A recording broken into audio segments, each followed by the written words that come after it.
ரேச்சலுங்கிற கேரக்டர்ல நடிச்சிருப்பாங்க. செம ஆக்டிங்க.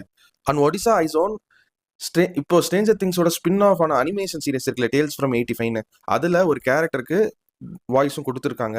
குவைண்ட் பால்ட்ரோவ் அண்ட் சர்ப்ரைசிங்லி குவைண்ட் பால்ட்ரோவ் பண்ண அந்த ஒரு கே ஸ்டோனுங்கிற ஒரு celebrity actor role and surprisingly 2-3 characters வந்து இந்த படத்துல வரும். அதெல்லாம் யாருன்னு சொன்னா ஸ்பாயில் ஆயிரும்னு நினைக்கிறேன். அவங்கள வச்சு கதைக்கான ஒரு முக்கியமான திருப்புமுனை சீன்ஸா நிறைய சீன்ஸ் வந்து எக்ஸிக்யூட் பண்ணியிருக்காங்க.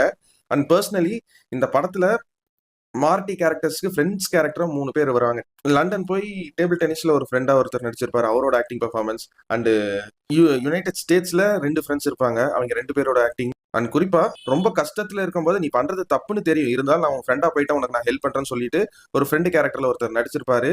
இன்ஃபேக்ட் அவர் தான் மார்டி கேரக்டருக்கு ஒரு ரிடம்ஷன் ஆர்க்க கொடுக்குற மாதிரி ஒரு சைடு ரோல் கேரக்டர் பிளே பண்ணியிருப்பாரு. அந்த ஆக்டருமே வந்து சூப்பரா நடிச்சிருந்தாரு. அண்ட் அந்த கேரக்டரும் நல்லா எழுதியிருக்காங்க.